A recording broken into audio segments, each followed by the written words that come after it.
Right, okay, we're here with Ashton's manager Danny Johnson just before the game against Hucknall today. A bit of an ill Danny Johnson, so special thanks for talking to us today, Danny. What's your take on recent games? Obviously, you had a couple of defeats, but on the back of two really good away wins since we last spoke.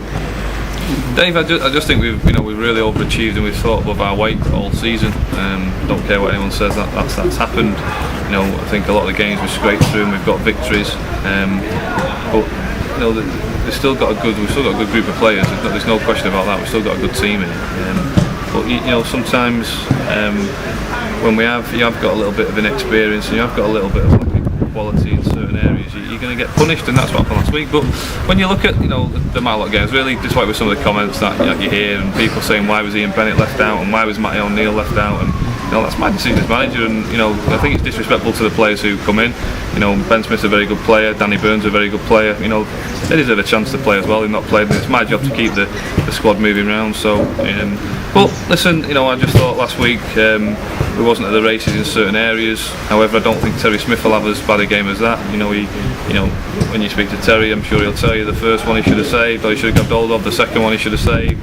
We've got to stop crosses coming in the box. The third one was a nice easy cross in the box and free header for the centre forward. The fourth one, thought Terry should have saved again, and the fifth one, don't know what Terry was doing coming out. So when you look at it, Terry Smith's a great keeper, and he's done absolutely magnificent for us over the past 2 years, and he's had by his standards, had a real poor game, but he'll get over that, and he'll make it. He'll make a better keeper and he'll be stronger for it. But I can accept getting beat when when we've been pinned in our own half and we've been battered. But that wasn't the case last week. I thought we were in patches in the game. We played some decent football. Didn't look like we were going to score. So if you don't score, you don't win matches.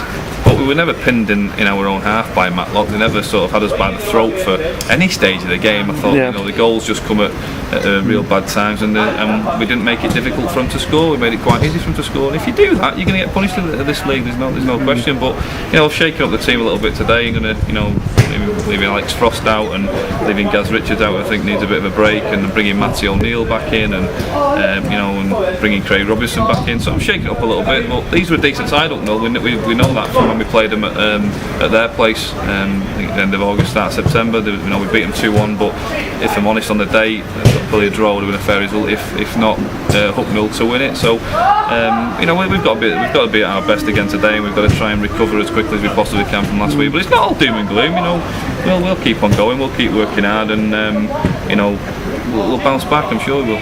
Yeah, I mean, a lot's been made of the lack of goals recently. Are you looking at any potential striker signings, or are you happy with what you've got at the moment? No, I'm not happy with what I've got. That's centre forward wise. I've not got a centre forward at the club who's going to get me 20-25 goals. Having said that, the budget I've got, with all due respect to the budget I've got, I'd say I need a quarter of my budget to go and get a proven centre forward in this league. So that's another issue. That's what a lot of people don't understand. The top centre forwards in this league are on £250-300 a week. That's a quarter of my wage bill. I haven't got the money to go and spend on it. So when people want to criticise and have a pop at the likes of Gaz Richards, Callum Flanagan, Pat McFadden, Ryan Moore, I think again because these players are worth the weight in gold and they're giving us great value for money. There's not a centre forward out there who's going to get me 20-25 goals available. So what do? Do I go and bring someone in who's just as good as what I've got, or do I stick with lads with what I've got? And I'm happy with lads who I've got. They've stuck by me. I'll stick by them. They're good lads and they work hard for us. And they're decent footballers as well. By the way, I just don't think that we've got that one centre forward who's going to get me 20-25 goals. But they give us everything else. They'll hold the ball up for us. They'll work hard enough for us, and they'll give everything they've got for the cause. So I haven't got the funds to go and buy or to go and bring in a £250, £300 a week centre forward. That's what it costs to get you that many goals. Yeah, it's fair enough. And then I suppose you're looking for other areas of the pitch to try and compensate. Midfielders getting on that. Well, I don't know the stats, but I think we've scored 25-26 goals, and I think probably 18-19 of them come from midfielders. That tells a big story. But I think we've also got a bit of a problem with a bit of steel in the team. When you sign players of the likes of the ilk of Craig Robinson, Ian Kearney, Alex Frost, Danny Caldicott, Gaz Johnson, I've got Daryl Weston now. You expect us to be a little bit stronger, a little bit mentally strong, a little bit tougher, a little bit more difficult to break down, and that's not been proved the case. We're conceding far too many goals, and we need to look at that, and we need to deal with that issue, because we are capable of scoring goals. Like you say, we've got Ian Howard, Matty O'Neill, Nigel, Gaz Richards has chipped in this year, we've got Ben Smith, Ian Bennett, all capable of getting goals. But I'm happy with the 16, 17 players I've got, and they're all here for the right reasons, they're all here and they work hard for me, so, and I don't appreciate comments about why is he not playing and why is he not playing. They're all as good as each other. We've not got no world beaters in here. They're all here for the right reasons. They're all here because they're very good players. So, I just appreciate people that support the lads who were picked rather than sort of asking questions why I'm not picking someone, because there's no one better than anyone in this team. Today's match, obviously conditions are not brilliant. It's forecast for rain. Is it going to be? Do you think that'll have an impact on the game, or are we just going to go out and do our usual thing? Listen, I remember the game against Worksop last year, and we beat them 6-2, and it was a horrible day. The pitch was horrible that day, if I remember rightly. It was cutting up, and you just got to go on. It's non-league football, and you've just got to go and deal with it. And like I said, I picked a team today with the hope of dealing with that situation and picking up 3 points. It's not going to be easy. These will make it hard for us without any question. Brian Chambers, real wily old. He's an old guy, according to him as well. I've just spoken to him.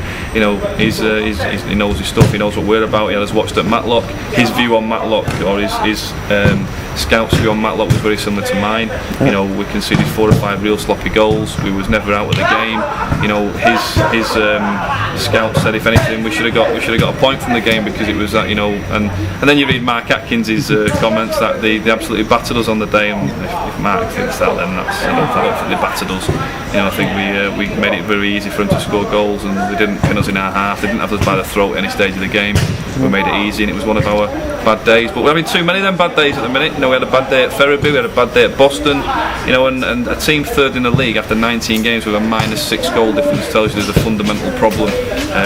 But again, you'd have said last year them sort of players were solid and really strong for us, defensively, and we didn't look like we were going to concede more than 1 or 2 a game last year. So we've just got to take the rough with this move, and we've just got to keep working hard and try and deal with those and improve on our frailties, and that's what we'll keep trying to do. Right, thank you very much, Danny, No problem, for talking to us today. Hope you get well soon. Cheers.